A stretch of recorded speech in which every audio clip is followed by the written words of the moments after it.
We can worry less that a newly created bird flu virus might kill tens of hundreds of millions of people if it escaped from the laboratory.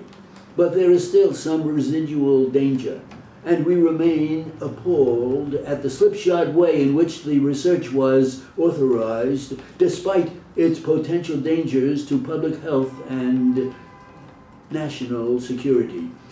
The tale is a complicated one, but worth understanding, since this is not the last time that this country and the world will face serious questions about scientific research and biochemistry.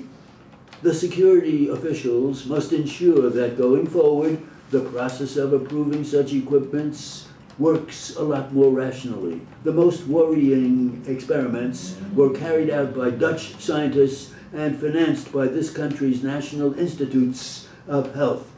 The researchers started with the bird flu virus, which seldom infects humans, but is highly lethal when it does. With 5 mutations, they made it transmissible through the air among ferrets and possibly humans. Based on statements by the lead scientist that the virus retained its lethality, we urged in January that it be destroyed or studied only in a few high-containment laboratories, and that nothing be published about the experiments, or at a minimum that details that might help a terrorist be redacted by March, after the lead scientist in a turnabout said his new virus did not actually spread all that easily and was not lethal to ferrets, whereas when it did so, we called for clarification by an independent arbiter like the National Science Advisory Board of Biosecurity. That is the group of non-governmental experts that originally vetoed 22-0 to recommend that the paper be published only after details on specific mutations and how they were made were redacted. Now, that board has changed its mind. In late March, after reviewing a revised version of the paper and grilling the Dutch scientists, it voted 12-6 to recommend publication with none of the details excised. Board members told us that the new virus appeared less lethal than they first thought. The benefits of letting scientists around the world keep an eye out for the specific mutations in nature appearing greater than they first thought. And the risk that a terrorist would use the information seemed minimal, judging from a briefing they got from intelligence officials. Many members also felt boxed in when federal officials said that redacting the details would harm America's relations with nations that wanted full access. The board's new verdict is not wholly reassuring.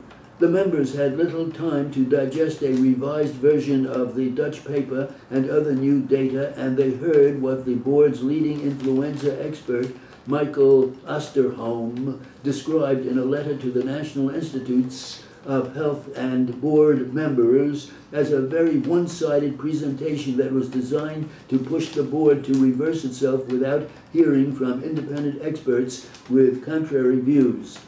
Even if the new virus is not highly lethal, board members that might change should the virus escape containment or confinement and recombine with other viruses to become both highly lethal and easily transmissible. Federal officials say they know they must do better in the future. They recently issued a new policy that will require all federally financed experiments with bird flu and other worrisome pathogens to be evaluated for risks and benefits before they start. In this case, the damage of accidental release was weighted beforehand by Dutch review boards, and the laboratory was inspected by American experts, but the threat of a terrorist using the information to cause a pandemic was not formally assessed by anyone until after the experiments were done and papers had been submitted for publication. The new policy will need to be mentioned closely and buttressed with more detailed guidance to scientists and review groups on how to weigh the risks and benefits of experiments that might cause the greater damage.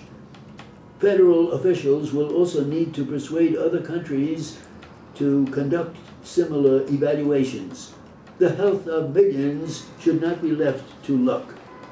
It is this for years now. Presidential candidates and those running for House seats have dutifully filed their campaign financing reports as required by federal law electronically, but the Senate, ever arrogant, has clung to an antique, cumbersome paper method that serves to delay final disclosure of donors, often until after Election Day. Only the Senate can change this, and while the Rules Committee is about to make another attempt, voters should not count on any change in the status quo.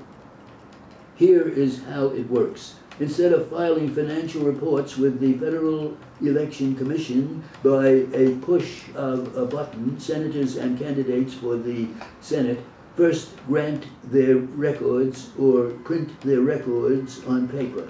Then they send them by post to the Senate Secretary's office. They are scanned into digital images that are emailed to the Election Commission, where they are printed and collated. The thousands of pages produced are next sent to a private contractor to be typed into a searchable electronic format for emailing back to the FEC. Then, at last, the reports are posted on the internet.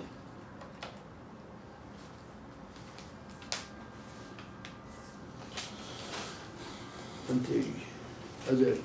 It's good.